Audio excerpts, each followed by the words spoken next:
Good morning, Year 10. Welcome back to another week. This week, next week, and then we've got half term. Today we're doing some more poetry. Before we go on to today's poem, which is An Arundel Tomb, I'd like you to do the do now here, which is write down 3 quotations from The Sorrow of True Love from memory.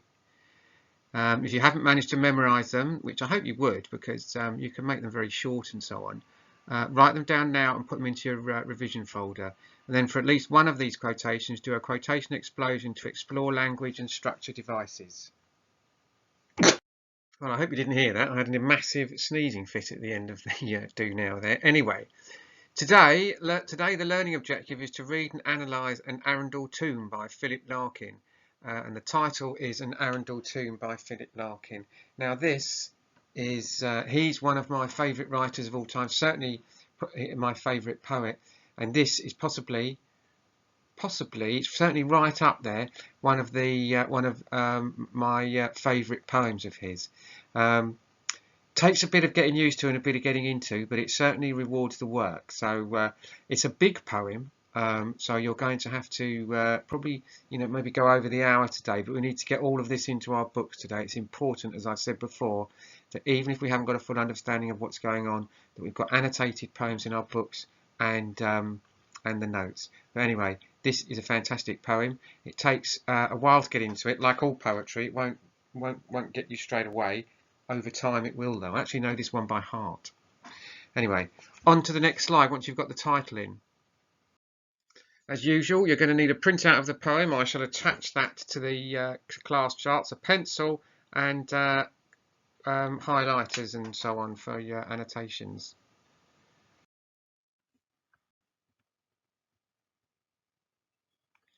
Okay, looking at the title as we always do, An Arundel Tomb. Right, now, I think we probably all know what a tomb is, don't we? It's one of these concrete things that stands above ground. That's the key thing. It's above ground, which people get buried in.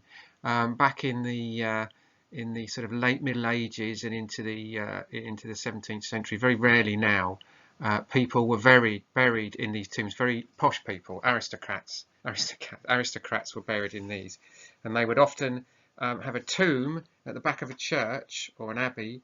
So it's like a big concrete box, if you like, that stood off the floor with laying down statues of the couple on the top. So if you've never, which understandably you might not have ever been in a scenario like that, Arundel is a town in West Sussex with a medieval castle. A tomb is a large vault, typically an underground one. When they say underground, they don't mean buried. They mean a vault is a large open space underground. So it's not buried in the sort of coffin sense. It's like a basement room, perhaps.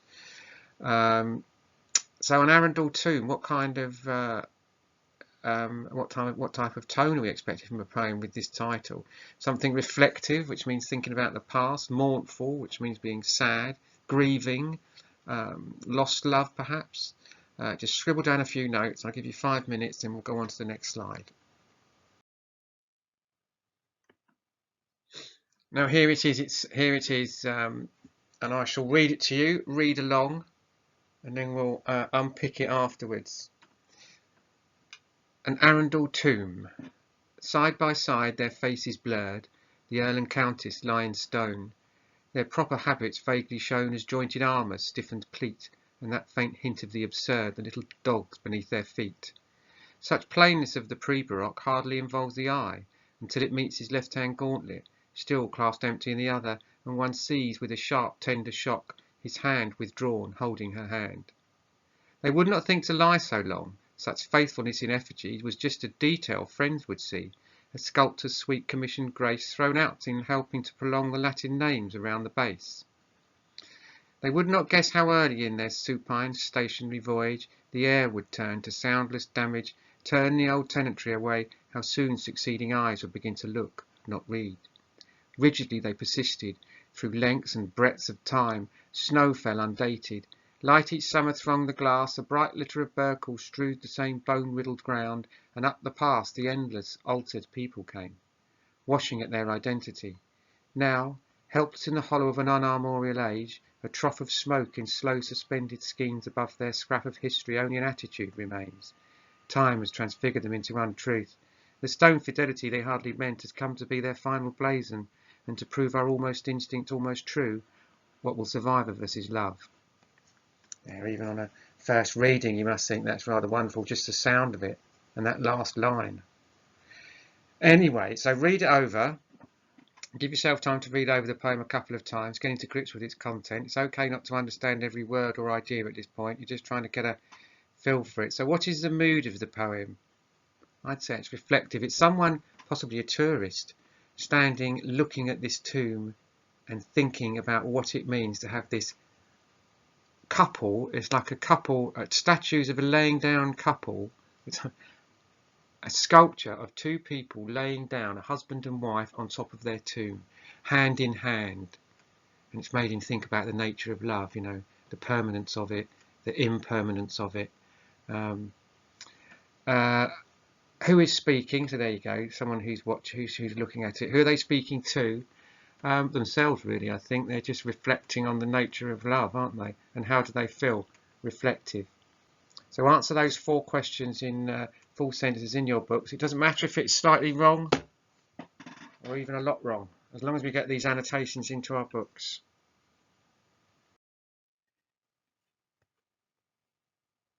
Now here's a bit of background. Well, I've gone over most of this already, but it won't hurt to tell it to you again, because understanding what this image is that he's looking at, you can see in the picture there, they're the Earl and Countess. And Earl and Countess are like a very high up members of the aristocracy. You know, they're the sort of people who would have met the kings and queens back in the day when kings and queens had significant power. So they would have been massive landowners in the area. Not that that's particularly relevant. It's just that that's why that they've been put there. But look, he's holding hands. That sculpture's been made with them holding hands, and they've got the little dogs at their feet and so on. So it's all to do with love. And you know, the stone figures make you think, does love last forever?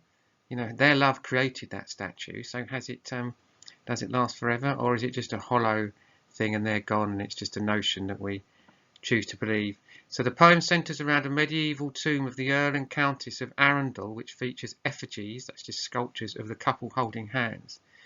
This tomb is in Chichester Cathedral and you can still visit it today. The speaker in this poem is somebody who has visited this tomb and is reflecting upon their experience, as well as the experience of the many other visitors who would have seen the tomb. He is prompted to consider what the couple might have been like, whether they had any idea they would still be being talked about so many years later. I mean, they wouldn't imagine that, would they? That, what, 400 or 500 years later, everyone would be trooping past and looking at a statue of them, or a sculpture laying down, rather. The final line, which is "What will survive of us is love," is often quoted to show the eternal nature of love. But Larkin's poem poses a sceptical question, which means he's questioning that slightly. Does love outlast life, or is it just a notion that people choose to believe? He leaves that up to you. You don't need to worry about writing any of that down. Just soak it up. It's not important. You don't need context for the exam, but it helps you to understand the poem if you can visualize what they look like.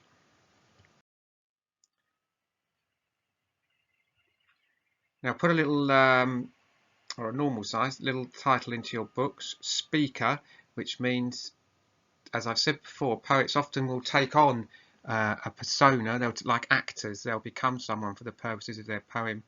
Sometimes it's them speaking. I would argue this is Phillip Larkin speaking in his own voice and reflecting on his visit to Chichester Cathedral. So the poem is about the perception of love and focuses specifically on the perception of an outsider who doesn't even know the couple and is living many centuries after their death. Consider how some people now use social media to present an idea of their relationship to a wider audience. We might perceive their relationship to be a certain way because of details, and they choose the details that they choose to post. But these are only small details, never the full picture of their true relationship. So just, you know, be aware of that. You don't need to write it down. And we'll go on to the next slide. Right, we understand the speaker's situation now. He's standing there looking at this tomb, musing on the nature of love. Is it permanent, impermanent? Did these people imagine that 400 years from now people would be standing there having these very thoughts at their feet? So it's a reflective poem. So what you're going to do now is, what can you pick out about how these feelings are presented? talk about language and structure, and look for the rhyme scheme again.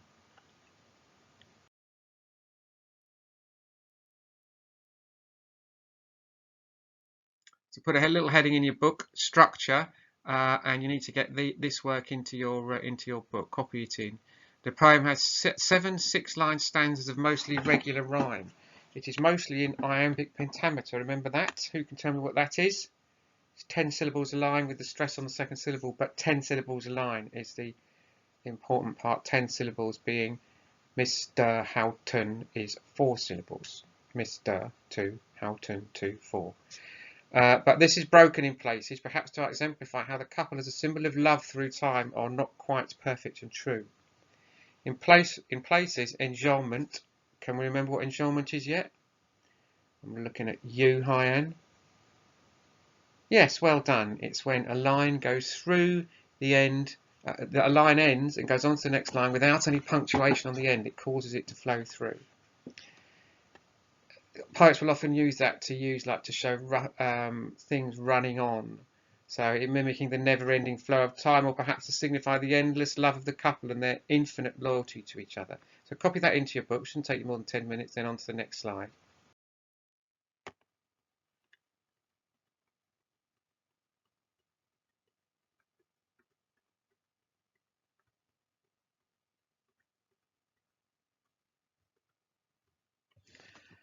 Right, now this is just the first 4 stanzas. This is a big poem, so get all these annotations into your books, Year 10, and we can build them when we get back. So starting top right, their habits, that's another word for clothes. This section describes the sculptures, drawing attention to their rigidity. That means they're stiff, through jointed and stiffened.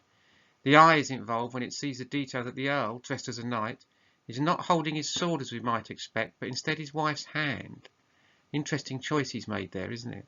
Sharp, tender, shock. Sharp and tender is an oxymoron. It's 2 words that are completely opposite to each other. To heighten surprise and confusion. Ideas of loyalty, faithfulness throughout. Dogs represent this as well as the people. Dogs are faithful, aren't they? Again, they are mentioned. The real couple now distanced from the image that is created. The difference between look and read would mean focusing on their names and nobility. Instead, the focus is on their love. So people have stopped coming in and looking at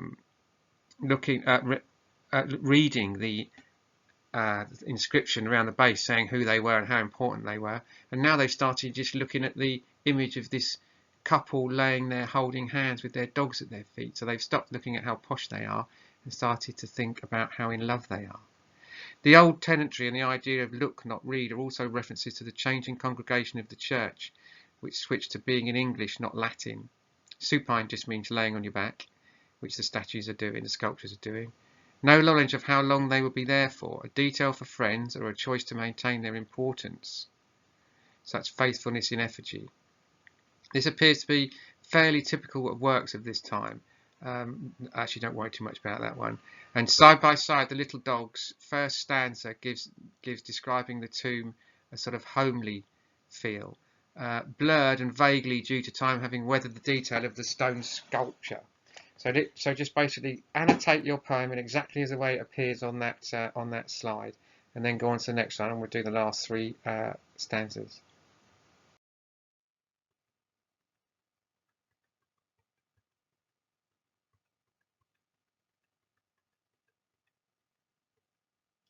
Right, stanzaic enjolment sounds very posh, doesn't it? But we know what enjolment is, and we know what a stanza is. It simply means that a line ends at the end of a stanza and runs on into the next stanza without any punctuation.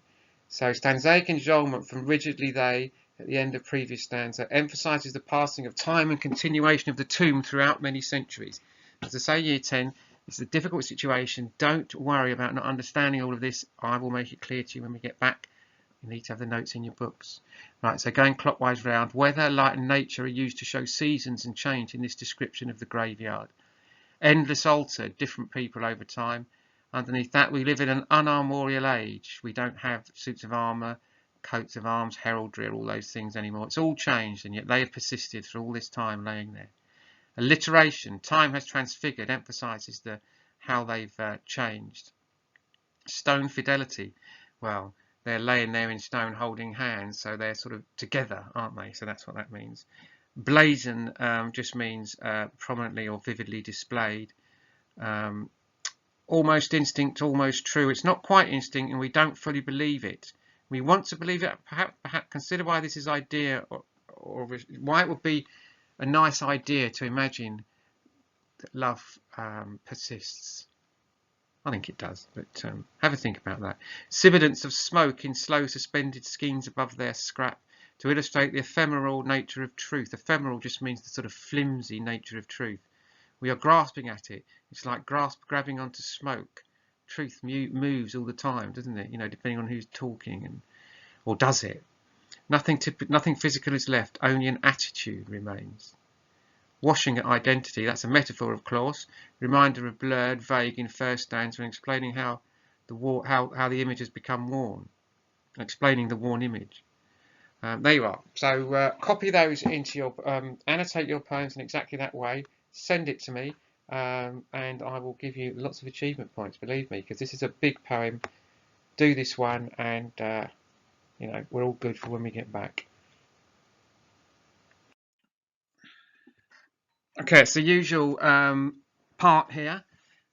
You need to make some notes. You need to make some notes on the speaker, and we've decided it's going to be somebody, probably a tourist or somebody, standing there looking at this tomb with these two people sculpted on the top of it holding hands. You need at least 3 quotations. There's loads in there. Keep them short, at least 3. Some literary terminology, enjolment, stanza, metaphor, all those types of things.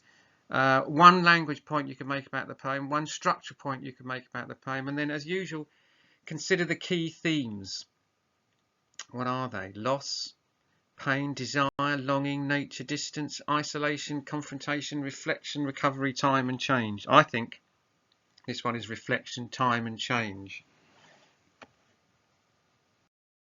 And now you just have to learn your 3 quotations. I won't expect you know, you to remember all of these when we get back, but what I will want is for them all to be on cards or written down in some way in your folders that we got. We were doing really well with those revision folders before we left, so keep them going. Put these quotes that you're doing onto cards, put them into there, and then we can learn them as and when we get back. Anyway, well done Year 10. I hope you enjoyed that introduction to a wonderful poem. That was my favourite in the collection. I'll speak to you tomorrow.